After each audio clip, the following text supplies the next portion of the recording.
how big data matters in marketing, how big data is very important in marketing aspects. Now, when you take marketing as one of the subject case studies, it's very important to know what is the trend in which the markets are going towards. So, it is very important to find out what is the analytics of marketing, whether it is a positive side or whether it is a negative side. And it is also one of the important factors which is a driving force for decision making about very key important decisions that we make on markets. So, the second important aspect is by combining data with integrated marketing management, marketing organizations are substantially impacting on for following key areas. The first one is the customer engagement. How are we engaging the customers in the process? How are they being contacted? How do they return back for certain business? And this is a very important piece of information that we need in marketing. Second is the customer retention and loyalty. Let's say company X has a very good retention of its customers, and the customers have been loyal to it for a very long time.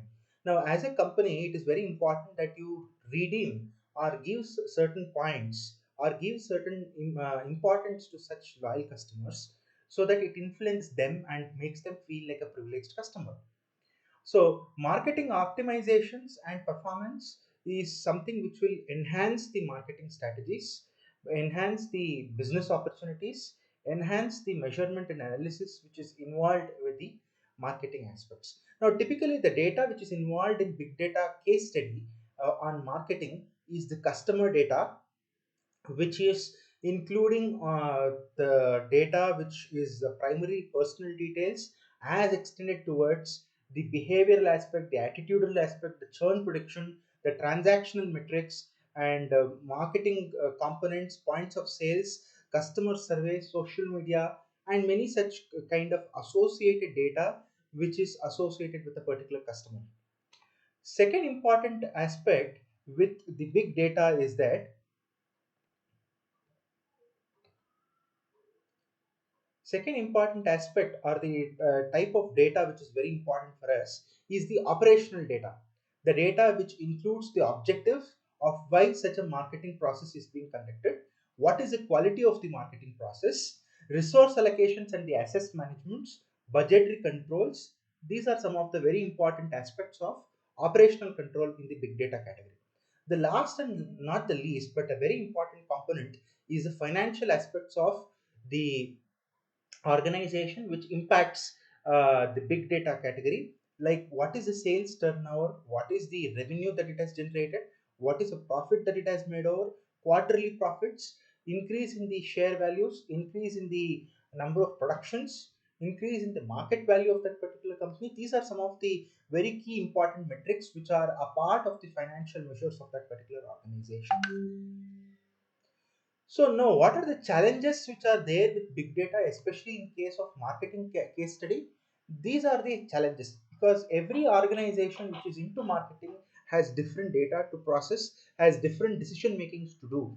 One of the very important challenges under the marketing sector for big data is knowing what data is to be gathered. Very important. Usually, it so happens that when we ask you to collect the customer data, it so happens that we primarily end up with having only the personal details of the customer, which is not a very important piece of information for us as a big data perspective. What is very important for us is what are the attitudinal behavioral aspects of that particular customer and what is he looking out for basically in that particular domain. This becomes very important, and hence gathering data or collecting data from the customer side or the operational side or the operational financial aspects is very crucial and very important. And the second important tool is I now have the data. Now the next point, what is required is what is the analytical tool that I need to apply on this particular data to make a appropriate or an apt decision for that particular system or that particular business process. So, how do I aggregate and analyze data which is relevant insights into my decision making aspects of my organization? This is a second important aspect. Now, knowing how to go from data to insight to impact, right? These are the key decisions: data to insight to impact, DII, right? So, insights will basically give us opportunities and decisions.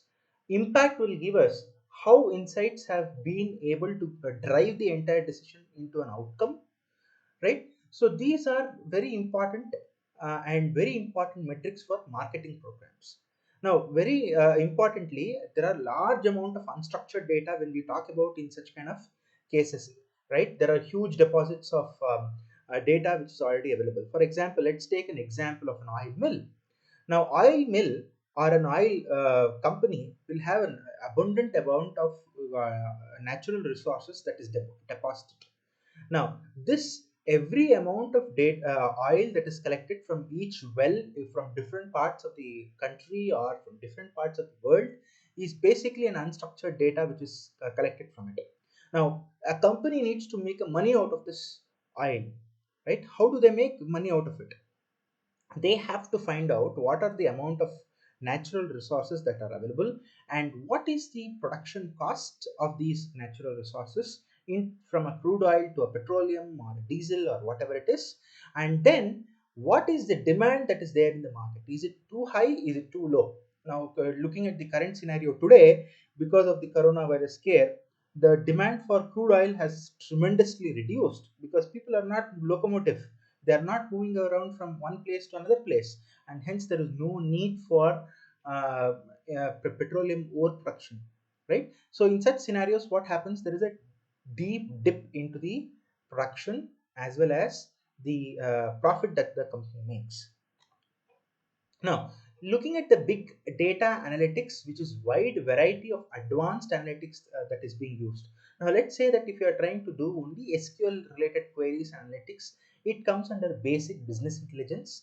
If you are trying to do univariate distribution, central tendency, dispersions, and other thing, which is descriptive analysis, it again comes under business intelligence. For example, central tendency is one of the concepts which is used in business intelligence. The other two concepts are used for advanced analytics. Data mining, association rules, clustering, feature extraction, predictive analytics, simulation, and optimizations, these are completely listed under the advanced analytics of the big data analytics. Now, what does data analytics basically provide? It provides deeper insights, it provides broader insights, it provides frictionless actions. If you are talking about deeper insights, it talks about data from region wise, local level wise, right? Summaries from an individual wise to a very high level. Broader insights, world is very complex. The operating business, globally connected economy is very, very complex. You get to know the changing local conditions in every regions and how is it impacting your business, right? And this is a very, very important complex evolving interrelated conditions for a particular company.